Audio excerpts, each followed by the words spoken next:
All right, traders, welcome to your end of day recap. This is Christian from Hertz Tribeca Trade Group, and it is Wednesday, November 28th. And woo-wee, what a huge day today. So I'll bring up I'll go through the averages in just a minute. I'll tell you the truth, I really haven't looked at the major averages. Have been, monitoring and watching single stocks basically all day today. The averages doing their thing. I'll bring up those charts in a second, but a couple names that reported after the bell. Obviously, a little bit of a different climate. Names reporting, but Vive hit the ball out of the park with their results. Very nice. A couple other names that reported after the bell. Box is up a little bit. Was it Lazy Boy is another one that reported. Guess I think is down, which it is what it is. Like people wearing yoga pants. I don't know. Um, so we'll talk a little bit about today's price action. We'll talk a little bit about my trade, some thoughts for the day. Plenty of those things, right? S&P chart. Yeah, I mean, we're moving, it looks like we're moving back to the 200-day moving average. This is non-dividend adjusted. Nice bounce that we got here, double bottom, I guess you could say at this point. I'm not going to say too many after the fact things. I know people like to do that. They like to, oh, yeah, this gave you a perfect double bottom. But really, you just had to kind of read the tea leaves a little bit. Real nice move, even if after we took out the October lows in the Qs, a real nice move here. My thoughts on today's move. So first of all, the market has been basically doing what everybody thinks. Nobody has a crystal ball, right? Nobody knows what's going to happen from day to day. It's been very difficult, right? I mean, the market's been doing kind of the opposite of what everybody thinks, or the consensus thinking is. For example, last week everybody thought that we were going to get the Thanksgiving rally, and the markets were down huge last week, right? I think S&P was down like 4% last week or something like that. By the way, we've taken that back, and I think that's important to look at. But that was an example. The other thing is every time Powell speaks, the Fed chair, the market is sold off. I talked about that in the halftime. I said, kind of be careful of that. And it's just been doing the opposite. We got a little bit more of a dovish reading and just a little bit of relief. And it kind of just feels like we're washed out as well. So, and it was interesting because it looked like Salesforce, this market was kind of, I don't want to say teetering, but, Salesforce, which finished on the highs of the day. But, again, the market is not, being easy. I mean, this gave back, went all the way into 132. I was saying in the trading room today, like, this thing needs to hold. If Salesforce goes all the way back to flat, which wouldn't, have made a lot of sense to me, but, the market doesn't always make sense, right? But it roared back, after Powell started speaking. And liquidity is a big thing, right? When they talk about less rate hikes than more, the possibility of that, right? That's a big liquidity feature. So, that's what the market runs on. There's a whole bunch of old sayings on that. You don't want to fight the Fed, and it's mainly because of liquidity. So anyway, so really nice there. That's one thing. A couple of things that people are looking at. The other thing this morning was IWM was not participating. So we've been given some clues along the way, and which is basically considering, if you kind of share that viewpoint with me, and that really nobody has a crystal ball and nobody really knows what's going to happen on day to day. You do the best you can, and you look for good risk to reward setups. You watch your positioning, and you look for some clues here and there, which I think we did a good job. But you could see this IWM was all the way down to 148. IWM finished up 2.5%. If you factor that in with it going down about 0.5% on the lows, what a move! And one of the things that we noticed in the room today was and this was on the midday recap that I gave. I said, hey, they're really going after IWM. They're really buying IWM. And if you look at the flow today in IWM, right? Everybody was kind of saying, me included, saying, hey, why aren't the small caps participating? Usually they lead the way. There was this big put seller, right? 15,000. But look at and again, I showed this at 11 o'clock today on the video, but there's 14,000 of these 152 calls that were swept There was open interest, but they, and even when I was saying this at midday, I said, hey, they're actually trading more than the open interest at this point. So a bunch of other trades went up too versus open interest, but they look like they were added to, and I'll look at that tomorrow. Just writing myself a note to do that for open interest tomorrow. But these things look like they were bought. The implied volatility went up as well. I mean, these are big chunky trades. It's a $930,000 trade. This isn't some like weekly small call buyer who's betting $50,000. This is a $930,000 trade just in that one. Look at this one. Was how much?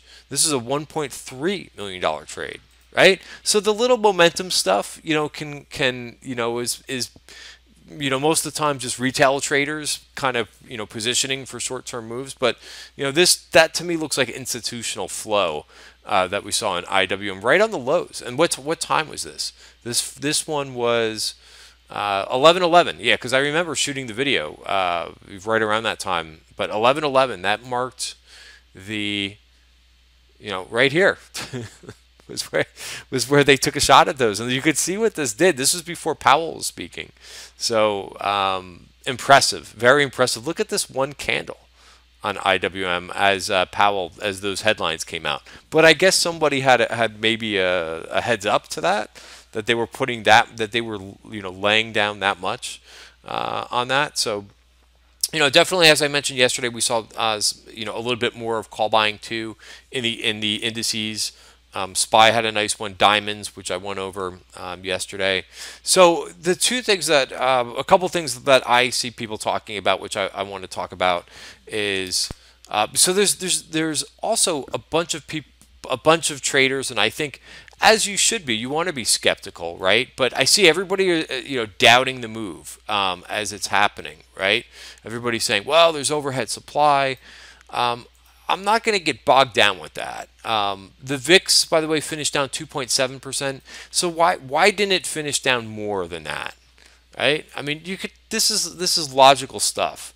We have a huge event coming this weekend. Do you really think that the VIX is going to go down 10% when we've got the G20 meeting? I don't. What are people thinking about?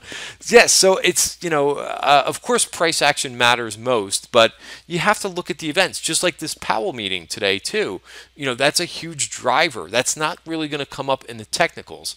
That move in IWM, that's not going to show up in the technicals. The move in XLI today, the industrials ETF, right? That looked like it was breaking down. So you have to be mindful of events. They will change the technicals so fast your head will spin. The XLI looking weak, I admit. I was talking to another trader because I put on an XLI very event-driven trade this week. We talked about that. That was an idea that we sent out earlier in the week. By email, I talked about that big call spread that went up in XLI. And yeah, the technicals looked horrible, but I was thinking that it was more of a G20 trade because industrials are very sensitive to trade. That's all it takes is somebody is an event. It's not going to show up in the technicals. So same thing with the G20. We could try to read all of the technicals and the tea leaves about the G20 meeting. That's not going to show. I don't think it's going to give you. It's my opinion, but it's not. The technicals are not going to tell you what's going to happen in the G20 meeting. Maybe they'll give you a little bit of a hint if somebody knows something and starts buying ahead of time. But the market will change directions, I think, really without that when you've got these big anticipated moves. Just like earnings. If you ever look at a chart going into earnings, sometimes it could look the best setup in the world going into an earnings event, and the stock completely could look like a great bullish setup in the chart, and the name falls flat on its face. So that's just what you have with events. And really what I tend to look at is all these things together. I don't just rely on technicals. I don't just rely on option activity. It's everything kind of together. I look at ETF fund flows. Here was what I and again, I'm not trying to give myself a pat on the back, but this is what we do, right?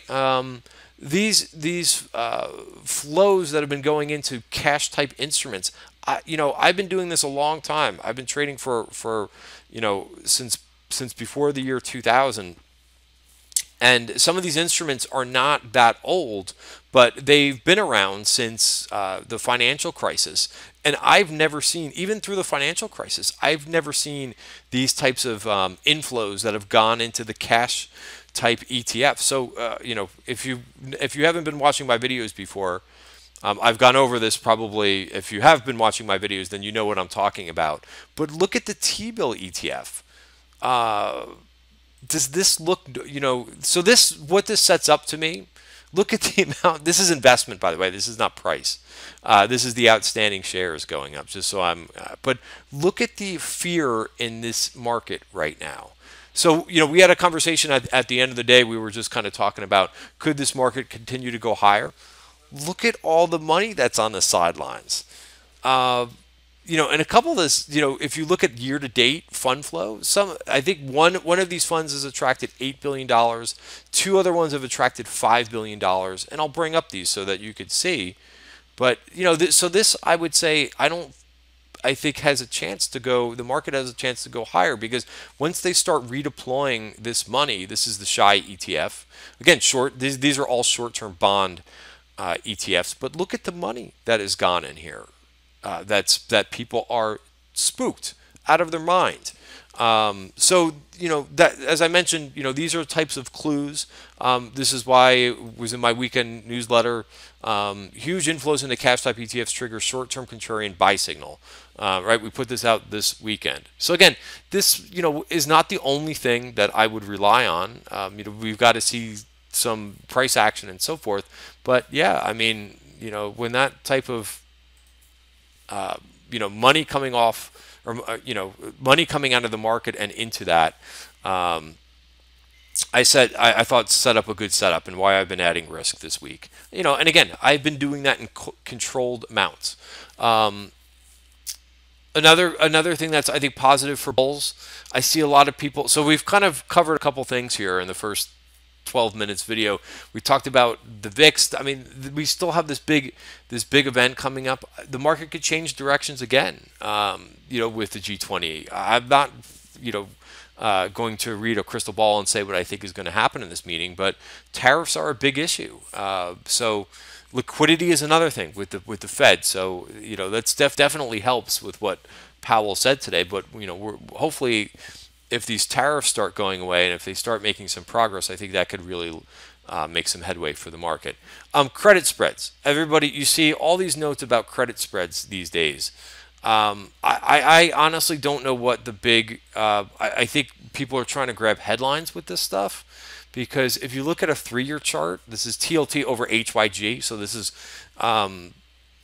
whether or not credit spreads are widening. When credit spreads widening, that means that there's more risk in the system, right? So the higher this thing goes, the more risk there is. What are people talking about? There's no danger in credit spreads here. Yes, if you look at a multi-month, if you're okay, so let's do this, right? So let's look at 1 month. This is what people are going nuts about. Yes, credit spreads have picked up from the last month. They have gone up. Zoom out, please, on your chart. So, and I guess if you look at, let's look at a 2-month, right? Where's my 2-month? Here, let's look at 60 days. Oh my God, it's so scary. Versus a 3-year chart.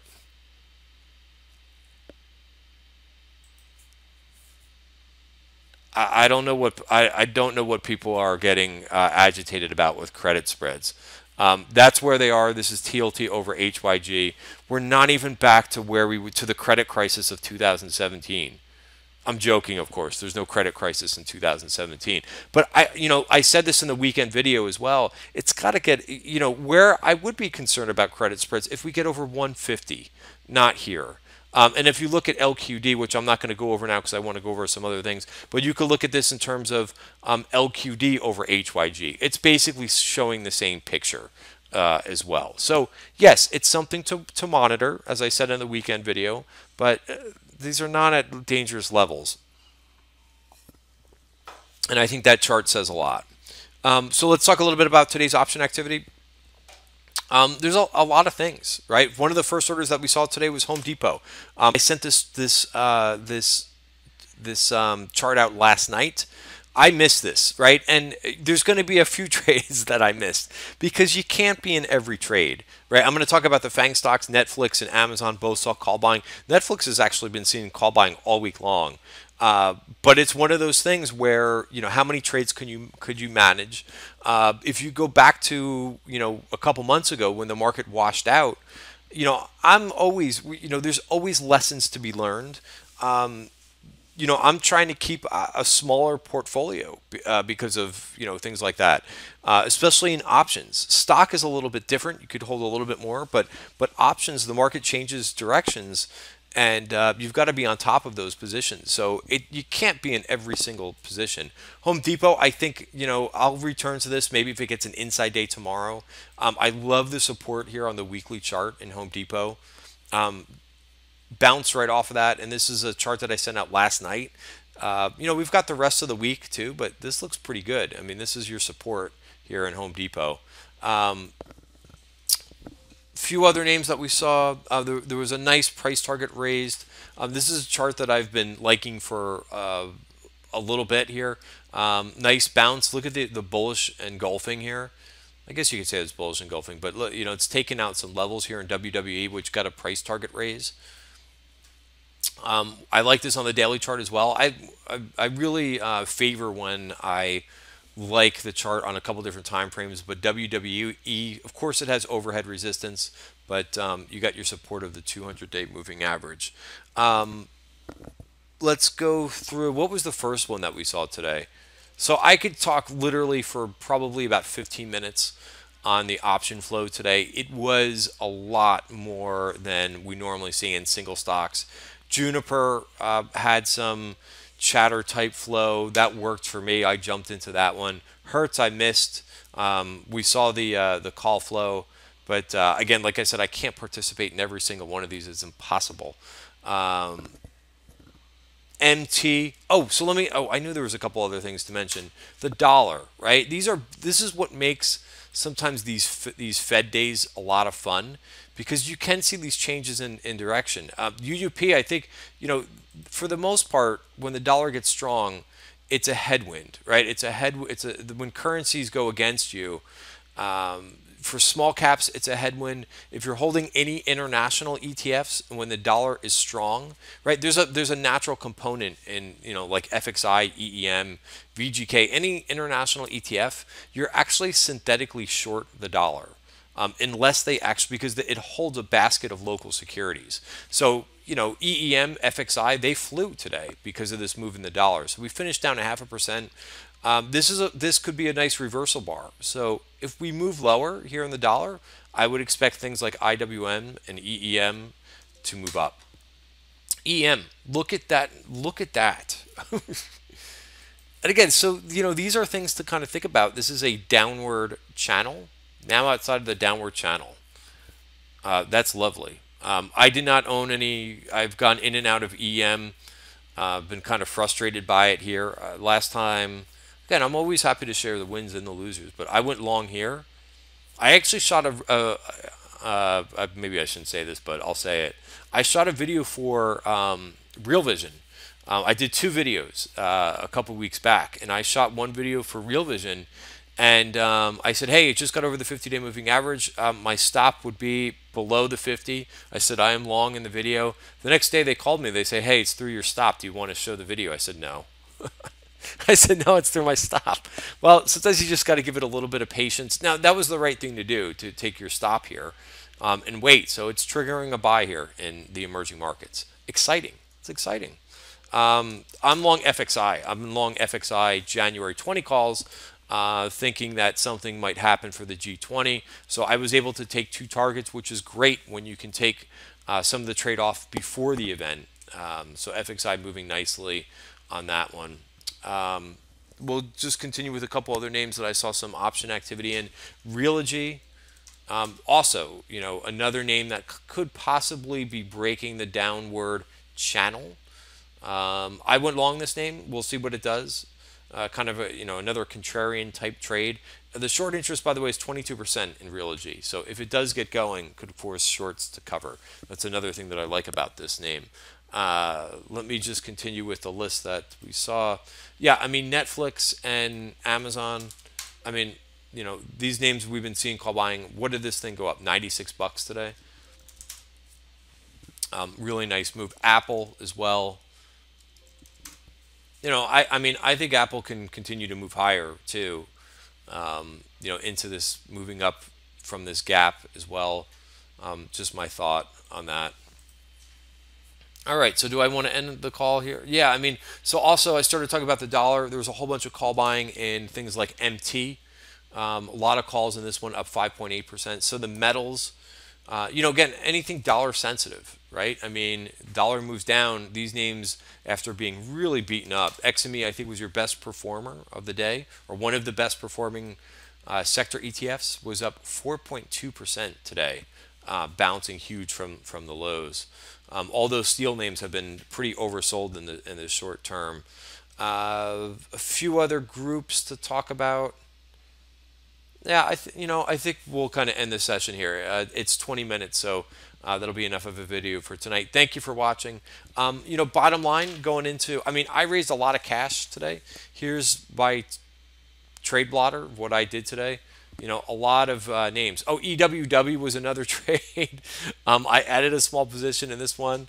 Nice winner in this and that. Again, just as I mentioned, that when the dollar gets weaker, those international ETFs are going to fly. But BABA was a nice winner for me today as well.